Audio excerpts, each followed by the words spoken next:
नमस्कार दोस्तों, मैं विजय तिवारी। स्वागत है आपका हमारे YouTube channel the book society में, जहां हम आज की क्लास में सब्जेक्ट कोड बीपीएससी 132 के चैप्टर नंबर 8 की चर्चा करेंगे। चैप्टर का नाम होगा कार्यपालिका।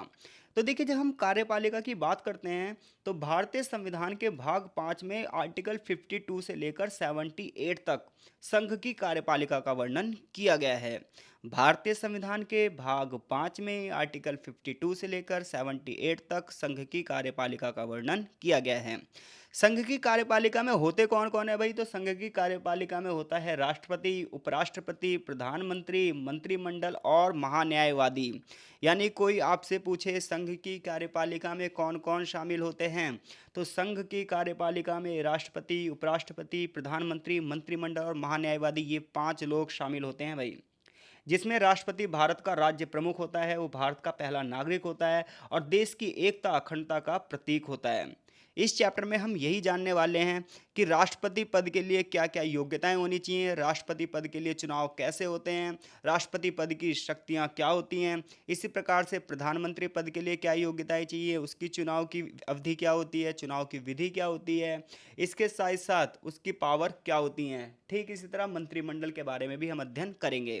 तो चलिए शुरू करते हैं आज की क्लास और सबसे पहले जानते हैं राष्ट्रपति के बारे में। तो जब आप राष्ट्रपति की बात करोगे तो राष्ट्रपति पद के लिए योग्यताएं क्या चाहिए, इस सबसे पहले चर्चा ये की जाती है। तो राष्ट्रपति पद के लिए सबसे पहले जो योग्यता होनी चाहिए वो भारत का नागरिक होना चाहिए। दूसरी बात, वो 35 वर्ष उसकी कम से कम आयु होनी चाहिए। वो व्यक्ति जो राष्ट्रपति पद के लिए आवेदन कर रहा है वो दिवालिया नहीं होना चाहिए, यानी कि कंगाल नहीं होना चाहिए। वो मानसिक रूप से विकृत नहीं होना चाहिए। उसका जो करेक्टर सर्टिफिकेट है वो पॉजिटिव होना चाहिए। इसके अलावा वो किसी लाभ के पद पर नहीं होना चाहिए। इसके साथ साथ जो बंदा राष्ट्रपति के चुनाव के लिए भाग ले रहा है उसके संसद में 50 प्रस्तावक होने चाहिए और 50 अनुमोदक होने चाहिए। रिजर्व बैंक ऑफ इंडिया में 15,000 रुपये की धनराशि उसे ड्राफ्ट के रूप में जमा करनी पड़ेगी। और जब चुनाव होंगे तो अगर उसे 1/6% वोटिंग मिली तो वो पैसे उसे वापस मिल जाएंगे, और अगर 1/6% उसे मत नहीं मिले, वोट नहीं मिले, तो उसके पैसे जब्त हो जाएंगे। इसी को बोलते हैं जमानत जब्त हो जाना। तो ये योग्यताएं होनी चाहिए जो मैंने आपको बताई है, किस चीज़ के लिए? राष्ट्रपति पद के लिए। अब देखो राष्ट्रपति पद की चुनाव विधि क्या है। तो राष्ट्रपति पद के चुनाव में जनता भाग नहीं लेती, पहली बात ये ध्यान रखना। ये अप्रत्यक्ष रूप से होता है। इसमें कौन कौन भाग लेता है, सबसे पहले हम ये चर्चा करते हैं। तो राष्ट्रपति के चुनाव में लोकसभा के निर्वाचित सदस्य भाग लेते हैं, पहला पॉइंट। दूसरा पॉइंट, लोकसभा के राज्यसभा के निर्वाचित सदस्य भाग लेते हैं। यानी कि देखो राष्ट्रपति पद के निर्वाचन में कौन कौन भाग लेता है। तो राष्ट्रपति के पद के निर्वाचन में लोकसभा के निर्वाचित सदस्य यानी कि चुने हुए सदस्य भाग लेंगे, राज्यसभा के निर्वाचित सदस्य यानी कि चुने हुए सदस्य भाग लेंगे, राज्य विधानसभाओं के चुने हुए सदस्य भाग लेंगे, और केंद्र शासित प्रदेशों में दिल्ली और पुदुचेरी विधानसभा के जो निर्वाचित सदस्य हैं ये भाग लेंगे। यानी कुल मिलाकर लोकसभा, राज्यसभा और विधानसभाओं के निर्वाचित सदस्य राष्ट्रपति के चुनाव में भाग लेते हैं। साधारण जनता का इससे कोई लेना देना नहीं है। लेकिन एक बात ध्यान रखना, जो विधानसभाओं के मेंबर होते हैं उन्हें विधायक कहा जाता है, यानी कि एमएलए। जबकि जो संसद के सदस्य होते हैं उन्हें सांसद यानी कि एमपी कहा जाता है।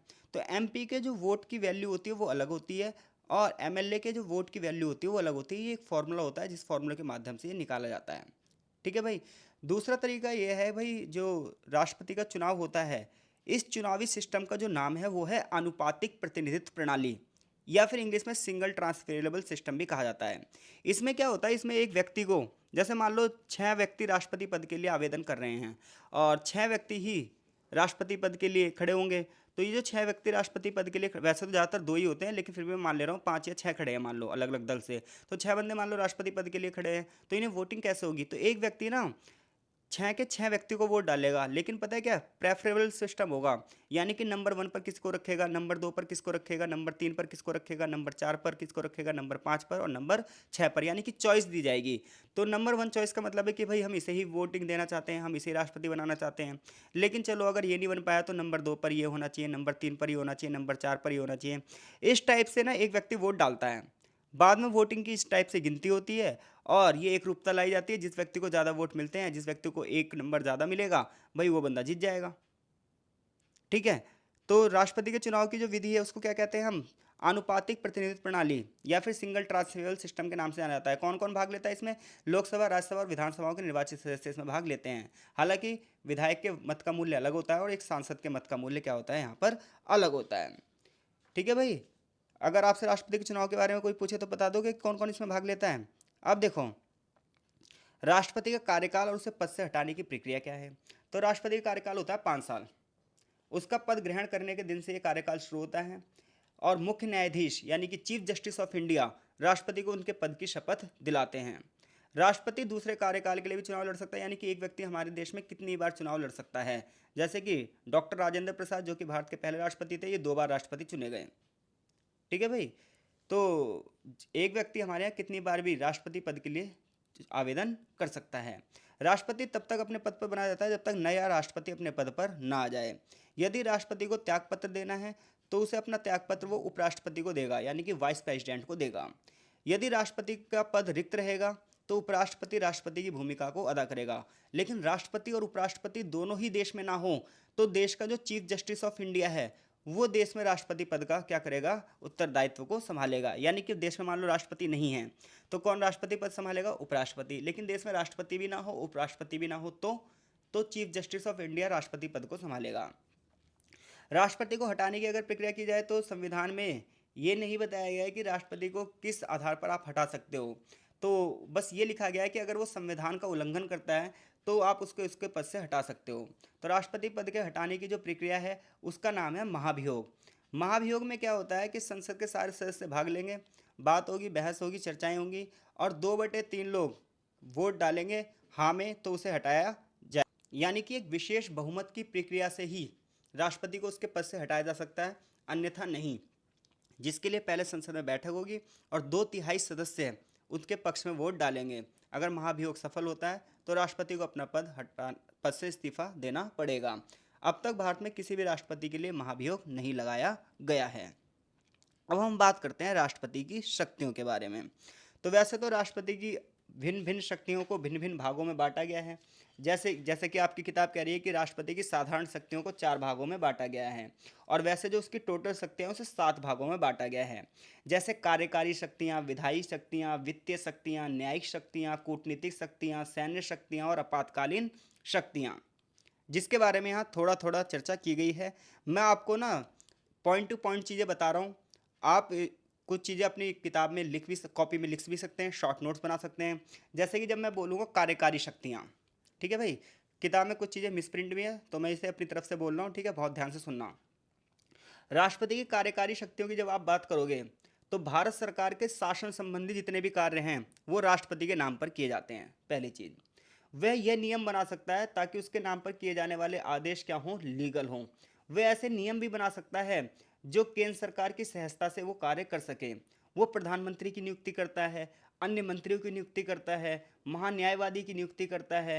इतना ही नहीं, भारत के जो कैग के अध्यक्ष होते हैं, यूपीएससी के जो अध्यक्ष होते हैं, राज्य के जो राज्यपाल होते हैं, वित्त आयोग के जो अध्यक्ष होते हैं, इन सब की नियुक्ति कौन करता है, राष्ट्रपति करता है।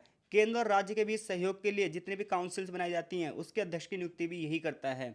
किसी क्षेत्र को जनजातीय क्षेत्र घोषित करना है तो वो काम भी कौन करता है, राष्ट्रपति ही करता है। तो राष्ट्रपति की जब आप कार्यकारी शक्तियों की बात करोगे तो राष्ट्रपति की कार्यकारी शक्तियों को क्या करेगा कि भारत सरकार के जितने भी शासन संबंधी कार्य हैं वो किसके नाम पर किए जाएंगे, राष्ट्रपति के नाम पर किए जाएंगे। इसके साथ साथ वो विभिन्न अध्यक्षों की नियुक्ति भी अलग अलग करेगा। प्रधानमंत्री की नियुक्ति भी राष्ट्रपति ही करेगा। मंत्रिमंडल में मंत्री जितने भी होंगे उन सबको उनके पदों की शपथ भी दिलाएगा। सांसद जितने भी होंगे उन सबको भी उनके पदों की नियुक्ति कौन करेगा, राष्ट्रपति ही करवाएगा। इसके अलावा किसी भी क्षेत्र को वो अनुसूचित क्षेत्र भी घोषित कर सकता है। ये सब कौन शक्तियाँ हैं, उसकी कार्यकारी शक्तियाँ हैं। अब देखो विधायी शक्तियों की बात करो तो विधायी शक्तियों की जब आप बात करोगे तो संसद की बैठक कौन बुलाता है, राष्ट्रपति बुलाता है। बजट सत्र को संबोधित कौन करता है, राष्ट्रपति करता है। नए चुनाव के बाद जो पहली लोकसभा लगेगी उसको संबोधित कौन करेगा, राष्ट्रपति करेगा। अगर लोकसभा के अध्यक्ष और उपाध्यक्ष के पद दोनों रिक्त हों तो ऐसे में पता है वो किसी को भी सौंप सकता है संसद की अध्यक्षता की, हाँ भाई अब कुछ दिनों के लिए अध्यक्ष आप हो। भारत की संचित निधि से जितने भी विधेयक हैं वो उसके बिना प्रस्तुत नहीं किए जा सकते। इसके अलावा कोई भी कानून जब तक नहीं बन सकता जब तक वो उस पर अपनी सहमति व्यक्त ना कर दे। ये सब राष्ट्रपति की कौन शक्तियाँ हैं, विधायी शक्तियाँ हैं। राष्ट्रपति की वित्तीय शक्तियों की बात करोगे तो जितने भी धन विधेयक राज्यसभा में पेश किए जाते और जितने भी धन विधेयक लोकसभा में पेश किए जाते हैं वो सभी राष्ट्रपति से मंजूरी लेकर ही पेश किए जाते हैं। ये इसकी वित्तीय शक्ति है। यानी कि जितने भी धन विधेयक हैं उसमें सबसे पहले आपको राष्ट्रपति से अनुमति लेनी पड़ेगी, तब लोकसभा में उसमें चर्चा शुरू होगी। बिना राष्ट्रपति से अनुमति लिए बिना आप संसद में उसको प्रस्तुत नहीं कर सकते। ये कौन सी शक्ति है? वित्तीय शक्ति है। इसके अलावा उसके पास कुछ न्यायिक शक्तियां भी हैं। ये आप ऐसे हेडिंग बनाओगे भाई, जैसे जैसे मैं बोल रहा हूँ, ध्यान रखना, बहुत अच्छे नंबर मिलेंगे आपको।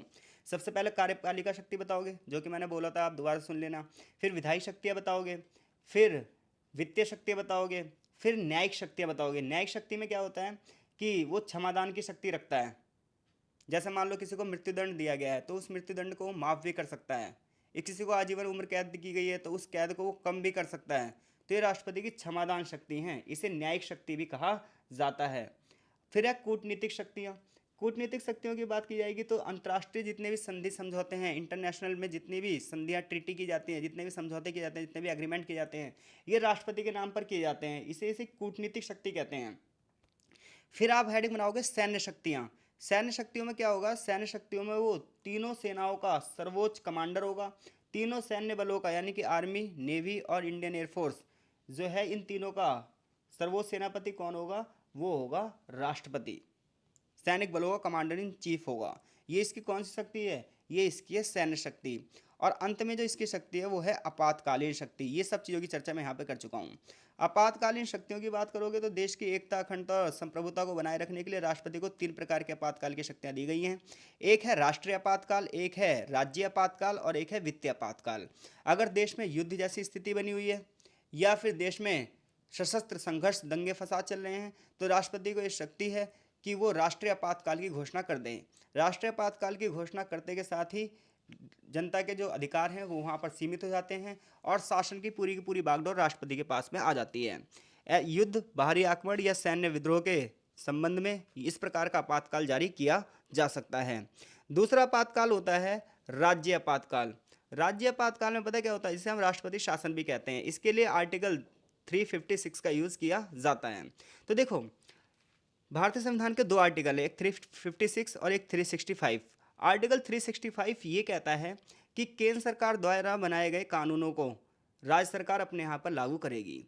आर्टिकल 365 राज्यों को ये आदेश देता है कि केंद्र सरकार कोई भी कानून बनाएगी तो उस कानून को राज्यों को अपने यहाँ लागू करना पड़ेगा। अगर राज्य ऐसा कानून लागू नहीं करते तो केंद्र सरकार 356 का यूज़ कर सकती है। और आर्टिकल 356 ये कहता है कि राज्य सरकार को बर्खास्त कर दिया जाए और राष्ट्रपति शासन लागू कर दिया जाए। तो ऐसे में आज़ादी के बाद सबसे पहली बार कांग्रेस ने केरल की सरकार को बर्खास्त किया। तो ऐसे में कई बार इस चीज़ का मिसयूज हुआ है। आर्टिकल 356 का कई बार मिसयूज हुआ है। ऐसा होता है कि केंद्र में जब अलग पार्टी की सरकार होती है और राज्य में अलग पार्टी की सरकार होती है तो राज्य और केंद्र में बार बार मतभेद बनते हैं। ऐसे में केंद्र सरकार जो है वो आर्टिकल 356 का यूज़ करके राज्य सरकार को बर्खास्त कर देती है और राष्ट्रपति शासन लगा देती है। यानी कि राज्यों में अगर राष्ट्रपति शासन लगाना है तो कौन से आर्टिकल का यूज़ करोगे आप? 356 का। लेकिन ये किस आधार पर यूज़ करोगे? 365 के आधार पर, क्योंकि 365 संसद को ये शक्ति देता है और राज्यों को ये आदेश देता है कि संसद द्वारा बनाए गए रूल और रेगुलेशन को राज्य सरकार अपने यहाँ फॉलो करे। लेकिन अगर राज्य सरकार ऐसा नहीं करती है तो संसद 356 का यूज़ कर सकती है और राज्य सरकार को बर्खास्त कर सकती है और वहाँ पर राष्ट्रपति शासन की घोषणा कर सकती है। भारत के भिन्न भिन्न राज्यों में अलग अलग तरीके से बार बार राज्य आपातकाल लगाए गए हैं। राज्य आपातकाल की बात करोगे, सबसे पहले 1957 में कांग्रेस सरकार ने केरल में लगाया था। आगे चलकर इसका मिसयूज बहुत ज़्यादा बढ़ गया था, तो इस पर थोड़ी रोक लगाने के लिए अलग अलग कानून बनाए गए हैं। इसके अलावा राष्ट्रीय आपातकाल की बात करोगे तो राष्ट्रीय आपातकाल युद्ध के दौरान हमारे यहाँ लगे हैं, जैसे कि 1971 में भारत पाकिस्तान युद्ध हुआ था, 1965 में भारत पाकिस्तान युद्ध हुआ था, 1962 में भारत चीन युद्ध हुआ था। तो इस दौरान राष्ट्रीय आपातकाल लगे और 1975 में एक बार इंदिरा गांधी ने आपातकाल लगाया था। वित्तीय आपातकाल की घोषणा कब हो सकती है? तो वित्तीय आपातकाल की घोषणा जब हो सकती है जब देश में वित्तीय संकट चल रहे हो, मंदी चल रही हो, मुद्रा की कमी आ जाए, तो आर्टिकल 360 के तहत आप वित्तीय आपातकाल लगा सकते हो। तो भारतीय संविधान के आर्टिकल 352 से लेकर 360 के बीच में आपातकाल का वर्णन किया गया है।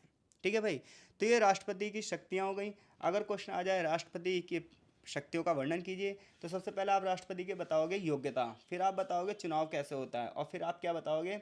फिर आप बताओगे राष्ट्रपति की शक्तियाँ। और हेडिंग बना के लिखना, कार्यकारी शक्तियाँ, विधायी शक्तियाँ, न्यायिक शक्तियाँ, सैन्य शक्तियाँ और आपातकालीन शक्तियाँ, वित्तीय शक्तियाँ। तो इस टाइप से अगर आप हेडिंग बनाकर लिखोगे तो नंबर ज़्यादा मिलेंगे, पैराग्राफ में चेपोगे तो नंबर कम मिलेंगे। अब हम बात करने जा रहे हैं देश के दूसरे सबसे बड़े पद की, जिसका नाम है प्रधानमंत्री। जब हम बात करते हैं प्रधानमंत्री की, तो संविधान के अंतर्गत वास्तविक शक्तियों का प्रयोग प्रधानमंत्री ही करता है। कार्यपालक सभी शक्तियों का अधिकार प्रधानमंत्री ही करता है। वो मंत्रिपरिषद का मुखिया होता है और राष्ट्रपति मंत्रिपरिषद के सलाह पर ही कार्य करते हैं। और मंत्रिपरिषद वास्तविक रूप से कार्यपालिका होती है, ना कि राष्ट्रपति। यानी कि देखा जाए तो राष्ट्रपति को इतनी सारी पावर दी गई है, जैसा कि अभी हमने अध्ययन करा, लेकिन वो सारी पावर का यूज़ वो राष्ट्रपति जो है वो प्रधानमंत्री और मंत्रिपरिषद की सलाह से ही करता है। तो ऐसे में जो उसकी शक्तियाँ वो नाम मात्र की हो जाती हैं, सिर्फ कागजों पर सिकुड़ कर रह जाती हैं। वास्तविक शक्तियों का प्रयोग सारी की सारी जितनी भी अभी तक हमने पढ़ी है वो प्रधानमंत्री ही करता है। और ये सिस्टम हमने कहाँ से लिया है? ब्रिटेन से। ब्रिटेन में भी क्या है, प्रधानमंत्री की पावर होती है और भारत में भी प्रधानमंत्री की पावर होती है। अब बात ये आती है कि प्रधानमंत्री की नियुक्ति सबसे पहले कैसे हो। तो प्रधानमंत्री की नियुक्ति के लिए भी सेम मामला वही है कि सबसे पहले मुद्दा क्या होना चाहिए, वो बंदा होना चाहिए भारत का नागरिक, दिवालिया होना नहीं चाहिए, यानी कंगाल नहीं होना चाहिए, पागल नहीं होना चाहिए, मानसिक जो चरित्र है वो अच्छा होना चाहिए, मानसिक रूप से कोई विकृति नहीं होनी चाहिए, ये सब उसके अंदर योग्यता होनी चाहिए, किसी भी लाभ के पद पर नहीं होना चाहिए। तो ये तो उसकी हो गई क्या, योग्यता। अब क्या है, उसके निर्वाचन की बात करते हैं, यानी कि चुनाव की बात करते हैं। तो हर 5 साल में लोकसभा चुनाव होते हैं। लोकसभा चुनाव में विभिन्न राजनीतिक दल भाग लेते हैं। जिस भी राजनीतिक दल को स्पष्ट बहुमत मिलता है, उस दल के लोग अपने नेता को प्रधानमंत्री के रूप में आगे करते हैं और वो प्रधानमंत्री पद की शपथ लेता है। लेकिन अगर किसी भी दल को मेजोरिटी ना मिले, किसी भी दल को बहुमत ना मिले, तो ऐसे में गठबंधन की सरकार का निर्माण होता है। ऐसे में गठबंधन के दल ये निर्णय लेते हैं कि वो किस व्यक्ति को प्रधानमंत्री के रूप में खड़ा करना चाहते हैं। तो प्रधानमंत्री की जो नियुक्ति है देखा जाए, प्रधानमंत्री का जो पद है देखा जाए, तो ये पार्टी के सिस्टम से प्रभावित होता है कि पार्टी अपनी तरफ से किस व्यक्ति को प्रधानमंत्री बनाना चाहती है। और अगर उसे बहुमत मिलता है तो किसी सिंगल पार्टी का एक व्यक्ति होगा जो प्रधानमंत्री पद की शपथ लेगा। लेकिन अगर गठबंधन होगा तो गठबंधन की सहमति होनी चाहिए कि वो किसको प्रधानमंत्री बनाना चाहते हैं। प्रधानमंत्री की नियुक्ति राष्ट्रपति करता है, ठीक है भाई, यानी कि शपथ कौन दिलवाता है, राष्ट्रपति शपथ दिलवाता है। लेकिन वो किसको शपथ दिलवाएगा, जिस बंदे को बहुमत प्राप्त होगा। तो ऐसे में यहाँ पर राष्ट्रपति की शक्ति सीमित हो जाती है, उसके पास अपनी मनपसंद से किसी को भी प्रधानमंत्री बनाने का अधिकार नहीं होता। ठीक है भाई, फिर राष्ट्रपति प्रधानमंत्री की सलाह से अन्य मंत्रियों की नियुक्ति करेगा। फिर इसके बाद जो प्रधानमंत्री है वो उनके विभागों का बंटवारा करेगा कि भाई किसको कौन सी मिनिस्ट्री देनी है, किसको होम मिनिस्ट्री देनी है, किसको डिफेंस मिनिस्ट्री देनी है, किसको एजुकेशन मिनिस्ट्री देनी है, किसको वाटर मिनिस्ट्री देनी है, किसको माइनिंग मिनिस्ट्री देनी है। ठीक है, तो ये सारी की सारी डिसीजन कौन लेगा, प्रधानमंत्री लेगा। ये प्रधानमंत्री की सारी क्या है, पावर है। अगर कोई ऐसा बंदा प्रधानमंत्री बनता है जो संसद के किसी भी सदन का सदस्य नहीं है, ना लोकसभा का ना राज्यसभा का, तो उसे 6 महीने के अंदर अंदर किसी न किसी सदन की सदस्यता लेनी होगी। तो प्रधानमंत्री की बात करोगे तो प्रधानमंत्री की नियुक्ति कैसे होती है, राष्ट्रपति करता है। लेकिन ये चुना किसके द्वारा जाता है, साधारण जनता के द्वारा। सारी जो राष्ट्रपति की हमने पावर पढ़ी थी वो सारी पावर किसकी है, प्रधानमंत्री की भी है, क्योंकि सारे निर्णय हमारे यहाँ प्रधानमंत्री लेता है। और वास्तविक शक्तियों का प्रयोग कौन करता है, प्रधानमंत्री। राष्ट्रपति सिर्फ और सिर्फ क्या करता है, उसकी सलाह से कार्य करता है। इसके अलावा प्रधानमंत्री सारे मंत्रियों के जो विभाग हैं उनका भी बंटवारा करता है। इतना ही नहीं, प्रधानमंत्री अगर इस्तीफा दे दे तो पूरी की पूरी सरकार बर्खास्त भी हो सकती है। इससे पता चलता है कि उसकी जो पावर है वो वास्तविक पावर है। और भारत में एक शहंशाह जैसी जो पद है वो प्रधानमंत्री का ही पद है। इसके अलावा अगर वो किसी भी संसद का सदन का सदस्य नहीं है तो 6 महीने के अंदर उसे सदस्यता लेनी पड़ेगी। अब हम थोड़ा सा मंत्रिपरिषद और कैबिनेट के बारे में पढ़ते हैं। तो देखो, जो साधारण जनता है वो ये सोचती है कि जितने भी लोग ना चुनाव में खड़े होते हैं, चुनाव जीत जाते हैं, वो सब मंत्री होते हैं। तो ऐसा नहीं है। जैसे लोकसभा में टोटल मेंबर हैं 545, तो 545 के केवल 15% यानी कि 15% लोग ही मंत्री बन सकते हैं। ये बात ध्यान रखना, ये रूल है कि लोकसभा में जितने भी मेंबर हैं उन मेंबर्स के 15% यानी कि 15% लोग ही मंत्री बनते हैं और बाकी सारे लोग होते हैं एमपी। यानी कि लोकसभा में जो बंदा चुनाव जीत कर जा रहा है वो कौन है, MP, member of parliament. Hindi में उसे बोलते हैं सांसद। जैसे मनोज तिवारी क्या है, सांसद है। गौतम गंभीर क्या है, सांसद है। रवि किशन क्या है, सांसद है। कोई मंत्री नहीं है। लेकिन बंदे ने मंत्री जी करते हैं। जब मंत्री है ही नहीं तो क्यों करते हो भाई मंत्री जी। मंत्री केवल 15% होते हैं, यानी कि 80 से 85 लोग ही मंत्री होंगे सिर्फ और सिर्फ। तो ये जो 80 से 85 जो लोग होंगे, यानी कि 15% जो लोग होंगे, इनके ग्रुप को कहा जाता है मंत्रिपरिषद। ठीक है, इससे पता चलता है कि मंत्रिपरिषद कैसा निकाय है। तो मंत्रिपरिषद एक बड़ा निकाय है जिसमें सभी मंत्री क्या होते हैं, शामिल होते हैं। तो मंत्रिपरिषद की बात करोगे तो ये एक बड़ा निकाय होता है। इसमें 70 से 80 85 मंत्री लगभग उसमें होते हैं। इन मंत्रियों की 3 श्रेणियां होती हैं, कैबिनेट मंत्री, राज्य मंत्री और उप मंत्री। ये कौन होते हैं, इसकी चर्चा अभी हम कर रहे हैं। अब दूसरा वर्ड जो यहाँ पर लिखा है कैबिनेट यानी कि मंत्रिमंडल, ये क्या होता है? तो देखो, अभी मैंने आपको बताया लोकसभा में जैसे टोटल मेंबर 545 है, उसमें का 15% लोग ही मंत्री बनते हैं, और मंत्री मोस्टली जिस दल को बहुमत मिलेगा उस दल के सदस्य बनेंगे। जैसे इस समय बीजेपी की गवर्नमेंट है, तो बीजेपी के व्यक्ति ही मंत्री बनेंगे। और कितने मंत्री होंगे इस समय? मैक्सिमम 80 से लेकर 85 के बीच में, इससे ज़्यादा मंत्री हो ही नहीं सकते। बाकी सब लोग क्या कहलाएंगे? वो मेंबर ऑफ पार्लियामेंट कहलाएंगे।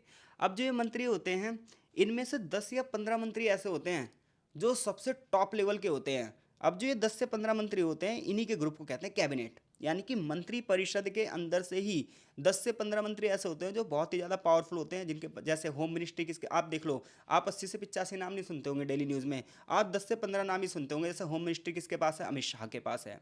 डिफेंस मिनिस्ट्री किसके पास है? राजनाथ के पास है। ऐसी फॉरेन मिनिस्ट्री किसके पास है? श्री एस जयशंकर जी के पास है। तो ऐसे बड़े बड़े नाम आपने 3 4 ही सुने होंगे। ट्रांसपोर्टेशन मंत्रालय किसके पास है? नितिन गडकरी के पास है। उड्डयन मंत्रालय ज्योतिराव सिंधिया के पास है। फाइनेंस मिनिस्ट्री सीता निर्मला रमण के पास है। अभी तक कानून मंत्री जो थे वो किरण रिजिजू जी थे, अभी अभी उन्हें हटा दिया गया है। तो आप कुछ ही नाम सुनते होंगे, और ये जो कुछ नाम आप सुनते हो ना, ये कैबिनेट पद पर हैं लोग। तो मंत्रिपरिषद और कैबिनेट में आपको अंतर समझ में आ गया? मंत्रिपरिषद एक बड़ा निकाय है जिसमें सारे मंत्री होंगे, ये लोकसभा के प्रति उत्तरदायी होगी, जबकि जो कैबिनेट है वो लोकसभा के प्रति उत्तरदायी नहीं है। कैबिनेट की अगर आप बात करोगे, कैबिनेट एक बड़ा संघ है, इसमें 10 से 15 मैक्सिमम मेंबर होंगे, और ये सारे बड़े बड़े मंत्रालय इनके पास होंगे। अब देखो, कैबिनेट रैंक के मंत्री की बात करेंगे, सबसे वरिष्ठ मंत्री होते हैं, प्रशासन की सारी जिम्मेदारी इनके पास होती है, सबसे ज़्यादा पावरफुल यही होते हैं। ये सरकार की सबसे छोटी निकाय होती है, यानी कि बंदे इसमें कम होते हैं लेकिन बहुत ही ज़्यादा इंपॉर्टेंस होती है। कैबिनेट 3 प्रकार के कार्य करती है। सरकार की नीतियों को संसद के सामने लाती है, सरकार की नीतियों को लागू करने की जिम्मेदारी निभाती है, और सभी डिपार्टमेंट्स और सभी मिनिस्ट्री के बीच में तालमेल भी स्थापित करती है। नीति निर्माण करने की यही सबसे बड़ी संस्था है, इसीलिए सचिवालय द्वारा इसको सहायता मिलती है। इसमें कैबिनेट सचिव होते हैं और बहुत बड़े पैमाने पर अधिकारी तंत्र होते हैं जो इनके लिए कार्य करते हैं। इनके लिए अलग अलग कमेटियां होती हैं, जैसे रक्षा कमेटी, आर्थिक कमेटी, प्रशासनिक कमेटी, संसदीय कानून मामलों की कमेटी, ये समय समय पर गठित की जाती हैं जो इनके लिए कार्य करती हैं। दूसरे रैंक पर मंत्री होते हैं राज्य मंत्री। राज्य मंत्री होते हैं स्वतंत्र प्रभार वाले मंत्री, उन्हें भी कैबिनेट मंत्री की तरह कार्य करने का अधिकार है। फर्क इतना है कि कैबिनेट मंत्रियों की बैठक में हिस्सा नहीं लेते हैं, ठीक है, बुलाए जाने पर ही हिस्सा करेंगे, उनके अधीन कार्य करते हैं। यानी कि अगर कोई पूछे आपसे राज्य मंत्री कौन होते हैं, तो राज्य मंत्री भी वरिष्ठ मंत्री होते हैं, लेकिन ये कैबिनेट के अंडर में कार्य करते हैं। और सबसे वरिष्ठ कौन होते हैं? कैबिनेट के।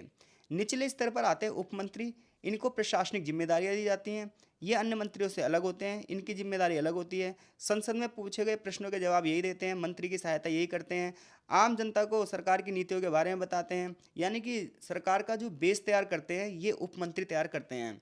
यानी कि मंत्रिपरिषद में कितने टाइप के मंत्री होते हैं? तो मंत्रिपरिषद में 3 टाइप के मंत्री होते हैं, कैबिनेट मंत्री, राज्य मंत्री और उप मंत्री। कैबिनेट मंत्री, इनकी संख्या तो कम होती है लेकिन पावर सबसे ज़्यादा होती है। फिर कौन से आते हैं? राज्य मंत्री, जो कैबिनेट मंत्रियों के सहायक के रूप में कार्य करते हैं। और तीसरे नंबर पे आते हैं उप मंत्री, इनको सबसे ज़्यादा काम करना पड़ता है बेचारों को, ठीक है, और न्यूज़ में भी बेचारे नहीं आ पाते हैं। सामूहिक उत्तरदायित्व की बात करोगे तो मंत्रिपरिषद सामूहिक उत्तरदायित्व के सिद्धांत पर कार्य करती है, यानी कि मंत्रिपरिषद अगर इस्तीफा दे दे तो सरकार का इस्तीफा मंजूर कर लिया जाएगा, सरकार गिर जाएगी। ठीक है भाई, अगर कोई भी वर्क गलत होता है, कोई भी काम गलत होता है, तो पूरी की पूरी मंत्रिपरिषद को उस काम की जिम्मेदारी निभानी पड़ती है। कैबिनेट और संसद की अगर बात करोगे तो संसदीय सरकार का मूलभूत तत्व प्रधानमंत्री और कैबिनेट ही होता है। संसद के प्रति उत्तरदायी होते हैं। संसद शासन नहीं चलाती बल्कि सरकार की नीतियों की आलोचनात्मक परीक्षण करती है, वो ये देखती है सरकार उचित कार्य कर रही है, अनुचित कार्य कर रही है। ऐसे में जो प्रधानमंत्री की शक्तियां हैं और जो प्रभाव हैं ये बहुत ज़्यादा हो जाते हैं। प्रधानमंत्री का ये विवेकाधिकार है कि वो अपने मंत्रिमंडल का गठन खुद करें, वो कैबिनेट का गठन खुद करे। कैबिनेट की अध्यक्षता प्रधानमंत्री ही करता है। संसद के सदस्यों को प्रभावित करने की क्षमता प्रधानमंत्री में होती है। प्रधानमंत्री अपने मंत्रिमंडल के सदस्यों को चुनने के स्वतंत्र होता है, वो किसको होम मिनिस्ट्री दे रहा है, किसको डिफेंस मिनिस्ट्री दे रहा है, किसको रक्षा मंत्रालय देगा, यानी कि किसको एजुकेशन मिनिस्ट्री देगा, ये सारे डिसीजन प्रधानमंत्री खुद करता है।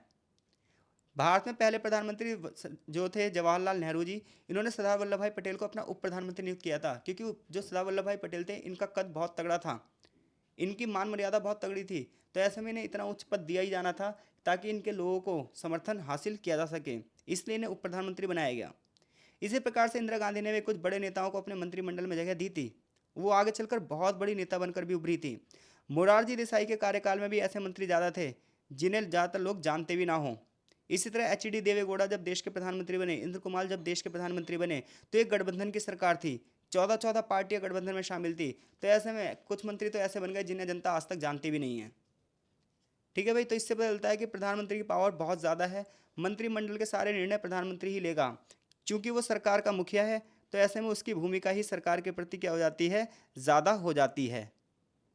तो सरकार का मुखिया होने के कारण प्रधानमंत्री को असीमित शक्तियां मिल जाती हैं, असीमित अधिकार मिल जाते हैं। सरकार के सभी महत्वपूर्ण नियुक्तियां प्रधानमंत्री ही राष्ट्रपति के नाम पर करते हैं।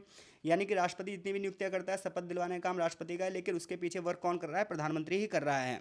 इसी प्रकार से सर्वोच्च न्यायालय का मुख्य न्यायाधीश, अन्य न्यायाधीश, अटॉर्नी जनरल, सेना प्रमुख, जल प्रमुख, वायुसेना के प्रमुख, ये सब राष्ट्रपति नियुक्ति करता है सामने से, लेकिन पीठ पीछे से काम सारे कौन कर रहा है, प्रधानमंत्री ही कर रहा है। इसके अलावा जितनी प्रशासनिक एजेंसियां हैं उन पर भी कंट्रोल प्रधानमंत्री करता है। जैसे कि हम कहते हैं सीबीआई सरकार का क्या है, तोता है। तो यहाँ पर ये चैप्टर यहीं फिनिश होता है। कैबिनेट के कार्य कौन कौन से हैं, सामूहिक उत्तरदायित्व क्या है, संसदीय प्रणाली प्रधानमंत्री की शक्तियाँ कौन कौन सी हैं, इन सब प्रश्नों का उत्तर देने में आप सक्षम हैं। लास्ट में एक पैराग्राफ है राष्ट्रपति और प्रधानमंत्री, सिर्फ एक छोटा सा पैराग्राफ है कि, और इसमें वही बताया गया जो हम पहले से ही पढ़ चुके हैं कि प्रधानमंत्री और राष्ट्रपति की बात करोगे तो राष्ट्रपति संवैधानिक मुखिया है, लेकिन कार्यकारी मुखिया कौन है, प्रधानमंत्री है। इसके बाद चैप्टर का एक सारांश दिया गया है। आई होप सो चैप्टर में कोई भी प्रश्न आ जाए उस प्रश्न का उत्तर देने में आप सक्षम हैं। कई बार राष्ट्रपति और प्रधानमंत्री की नहीं बनती है। ऐसा जब होता है जब गठबंधन की सरकारों का निर्माण हो या फिर ज़्यादा मेजोरिटी में सरकार हो। तो ऐसे में कई बार जो राष्ट्रपति है उसकी और प्रधानमंत्री की नहीं बनती है। जैसे कि राजीव गांधी के टाइम पीरियड पर ज्ञानी जेल सिंह थे, तो ज्ञानी जेल सिंह और जो राजीव गांधी थे, इनके बीच में कई बार वाद विवाद भी रहे हैं। तो वाद विवाद जब होते हैं जब सरकार कोई कानून का पास करती है और राष्ट्रपति उस कानून को पास नहीं करता है, तो ऐसे में वाद विवाद अपनी चरम सीमा पर आ जाते हैं। हालांकि ज़्यादातर ऐसा नहीं होता, लेकिन इक्के दुक्के मामले में ऐसा होता है। तो सिस्टम देखो बहुत बड़ा है, सिस्टम बहुत गहराइयों में है। ये 4-5 पेज में सिस्टम नहीं खत्म होता। जब आप कॉन्स्टिट्यूशन का अध्ययन करते हो, अन्य सहायक सामग्रियों का अध्ययन करते हो, तो आपको पेज ही पेज क्या, किताबें किताबें कम पड़ जाती है सिस्टम को समझने के लिए। तो यहाँ पर ना आपके कोर्स के हिसाब से जितना समझाया गया है उतना मैंने समझाया है। इसके अलावा चीज़ें इतनी नहीं है, बस ये ध्यान रखना, इसके अलावा भी चीज़ें बहुत सारी हैं।